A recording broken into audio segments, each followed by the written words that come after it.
त्याच्या आणि पंचायत समितीच्या निवडणुका 10 वर्षांनी होत आहेत, त्यामुळं मतदारांच्या मध्ये प्रचंड उत्साह आहे आणि उमेदवार सुद्धा बरेच दिवस या संधीची वाट पाहत होते.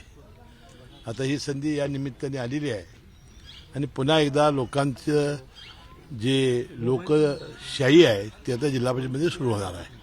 अजितदादांच्या निधनानंतरची ही निवडणूक काय वाटते? राष्ट्रवादीला चांगला प्रतिसाद मिळेल?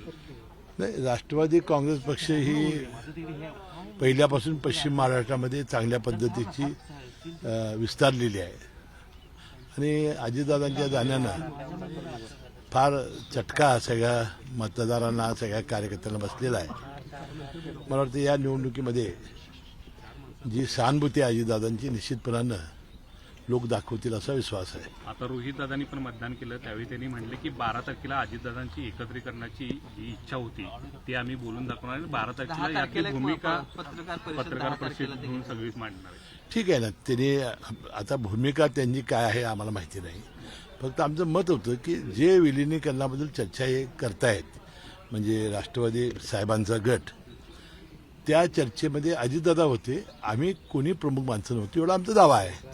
आणि आता समजा सुनेत्रा वहिनी आणि सगळे कुटुंबीय तर त्या जर मताचे असतील, राष्ट्रवादी सगळे नेते जर त्या मताचे असतील तर त्यामध्ये काही अडचण यायची आवश्यकता पण नाही. अजितदादांच्या निधनानंतर ह्या ज्या चर्चा झाल्या त्या चर्चेनंतर तुमच्याशी काही बोलणं म्हणजे राष्ट्रवादीचे जे आमदार मंत्री आहेत त्यांच्याशी या संदर्भातले काही बोलणं झालं? काही नाही, त्या दिवशी फक्त सुनेत्रा वहिनींचं शपथविधीसाठी आपली बैठक झाली. तशी बोलण्यासारखी परिस्थिती नव्हती कारण सगळेजण प्रचंड एक दुःखाच्या ह्याच्यामध्ये होते. प्रचंड असा झटका बसलेला होता आणि एक ॲटोबॉम्ब पडावा असं राष्ट्रवादींच्या कार्यकर्त्यांच्यावर पडलेला होता. त्यामुळे सगळे सुन्न होते. साहेब, कोल्हापूर जिल्ह्यामधल्या पत्रकार बैठक घेऊन त्या ठिकाणी भूमिका मांडणार काही शंका मनामध्ये आहेत, अशा प्रकारची भूमिका मांडलेली आहे, काय वाटतं? त्याबद्दल सुद्धा मुख्यमंत्री महोदयांनी आधीच चौकशी लावलेली आहे. त्याशिवाय केंद्र सरकारने सुद्धा चौकशी सुरू केलेली आहे. त्यातून जो ब्लॅक बॉक्स सापडलेला आहे त्यामुळे चित्र स्पष्ट होईल. जे अहवाल सादर केले जातात ते दाखवायची म्हणून काहीही दाखवले जात आहेत, जे महत्वाचे काहीतरी येणं गरजेचं आहे ते येत नाही असं. आता एक यातला महत्वाचा घटक म्हणजे पवार साहेब, त्यांनी सांगितलं हे काय अपघात नाही, हे प्युअर ऍक्सिडेंट आहे, अपघात आहे सांगितलं त्यांनी. नाही, पण पवार साहेबांनी आता कौटुंबिक बैठका पवार कुटुंबियांच्या सुरू झालेल्या आहेत कालपासून. विशेषतः मोठ्या पवार साहेबांनी यामध्ये लक्ष घातल्याचं नाही. त्यामध्ये बघा त्यांच्या बैठका त्यांचं सातत्याने कुटुंब हे एकत्रच होतं. दीपावळीच्या वेळेला सुद्धा ते सारखे एकत्र येत होते. आता सुद्धा काही 10 दिवस काल होते, 10वा दिवस काल होता आणि या त्यांच्या विधीच्या निमित्ताने सगळं कुटुंब एकत्र आलं असेल आणि त्यांनी काय ज्या चर्चा केल्या ते आपल्याला काय समजण्याची काय आवश्यकता नाही. हसन मुश्रीफांना नेमकं काय वाटतं, आले पाहिजे असं वाटतं? हसन मुश्रीफांना नेमकं असं वाटतंय की जो पक्ष ठरवेल ती भूमिका हसन मुश्रीफची असेल. आता सुनीताताईंनी जर सगळे एकत्रीकरणासाठी तयार असतील आम्हाला करावं लागेल. पवार साहेबांच्या खासदारकीची टर्म लवकरच संपणार आहे, त्यांना पुन्हा संधी मिळणार का याबाबत प्रश्नचिन्ह आहे. संजय राऊतांचं म्हणणं आहे की पवार साहेबांनी ही निवडणूक लढवावी. आता हा त्यांचा आहे बघा, महाविकास आघाडीचा प्रश्न आहे की काय करावं. काल मी संजय राऊतांचं ऐकलं ते पवार साहेबांना राज्यसभेत पाठवणार आहेत. त्याबद्दल मी संजय राऊतांचं मनपूर्वक अभिनंदन करतो. नाही, अजितदादांच्या 19 या शक्तीबद्दल खरं तर तुमच्याच पक्षाचे काही आमदार आहेत ते प्रश्नचिन्ह उपस्थित करतायत आणि एकीकडे उच्चस्तरीय चौकशी सध्या सुरू आहे. सांगितलं ना, बजरंग सोनवणे हे पवार साहेबांच्या गटाचे खासदार आहेत, ते राष्ट्रवादीचे नाहीत. ठीक आहे, आता जे लोक शंका उपस्थित करतायत त्याबद्दल चौकशी हाच त्याला आता उपाय आहे, दुसरा कुठला उपाय असू शकतो. मुख्यमंत्र्यांनी या चौथ्याचं राजकारण करू नका असं आवाहन केलं. नाही, त्यांनी काय केलं की रामदास कदमाने जे वक्तव्य केलं होतं सुनील तटकरेच्या बाबतीत, त्याबद्दलचं मला वाटतं मुख्यमंत्र्यांचं जे वक्तव्य आहे ह्यात आपापल्या दृष्टीने राजकारण लोक करू नये आणि हे ते एक युतीचे घटक असताना सुद्धा असं वक्तव्य रामदास कदम करतायत, त्याबद्दल मुख्यमंत्री महोदय बोलले असावेत असं मला वाटतंय. पण या सगळ्या प्रक्रियेमध्ये सुनील तटकरे असतील, प्रफुल्ल पटेल असतील यांच्यावर रोष व्यक्त होताना दिसतोय, विशेषतः विरोधक असतील किंवा सत्ताधाऱ्यांमध्ये देखील. नाही, मला असं वाटतं, मला त्या सगळ्या प्रक्रियेमध्ये मी होतो. आता आपल्याला ज्या दिवशी अपघात झाला त्या दिवशी त्यांच्या कुटुंबियाची अशी इच्छा होती की लवकरात लवकर सुनेत्रा वहिनींचा हा शपथविधी कार्यक्रम व्हावा आणि त्यांच्या जागेवर आपल्याला पाठवावं अशी त्यांच्या कुटुंबियाची इच्छा होती.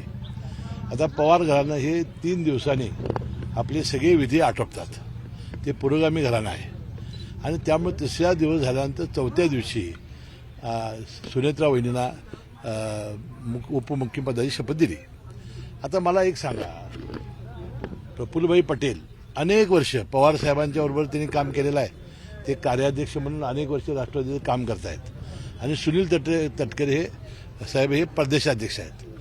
मग आता मला सांगा, दादांच्या अचानक जाण्यानं ही जबाबदारी कोणी मिटिंग बोलवायची? मिटिंग कोणी बोलवायची तुम्ही सांगा ना. ही जर विधिमंडळाची मिटिंग आहे तर कोणी बोलवायची, कोणी ते सांगा ना. अध्यक्षाने बोलवायची ना. मग सुनील तटकरे व्हिलन कसे? राष्ट्रीय अध्यक्ष त्या आदेशानं बोलवायची. मग प्रफुल्ल पटेल हे व्हिलन कसे? मला हेच कळालेलं नाही. ज्या पक्षाची नेत्याची जबाबदारी दोहरा त्यांच्यावर दुर्दैवानं नीतीनं टाकलेली आहे, त्यांनी जर काही पुढे पाऊल टाकलं आणि मिटिंग बोलवली आणि सुनेत्रा वहिनींनाच उपमुख्यमंत्री केलं तर ते व्हिलन कसे काय ठरवू शकतात? पण ह्या सगळ्या प्रक्रियेवर ठरवलं या संदर्भात कोण ठरवण्याचा प्रयत्न करते त्यांना नाही, मला माहिती नाही. ते तुम्हीच आता बोलल्यावर कळालं मला. संजय कोण राऊत ते या बोलतंय? सगळ्या प्रकरणावरती वारंवार तुमच्या पक्षावरती टीका करताना पाहायला त्यात राष्ट्रवादी हा भाजपचा गुलाम झाला. आता राष्ट्रवादी काँग्रेस पक्ष हा आमचा वेगळा पक्ष आहे. आता यांनी कुणी लुडबुड करण्याची आवश्यकता नाही. आता तो निर्णय घेण्याची समर्थ सुनेत्रा वहिनी आणि आमचा राष्ट्रवादी काँग्रेस पक्ष आहे. याच्यात आता ही लुडबुड का करतायत? आणि विनाकारण आमच्या दुःखाच्या प्रसंगामध्ये आम्ही सगळे दुःख शोक सागरात बुडालेले असताना ही मंडळी का डिवचत आहेत ही शंका मलाही आहे. समन्वय अजूनही कायम आहे. मतदान शहरातल्या मतदानाचं आता नावं काही जिल्हा परिषद पंचायत समितीच्या मतदार यादीत पाहायला मिळत आहेत.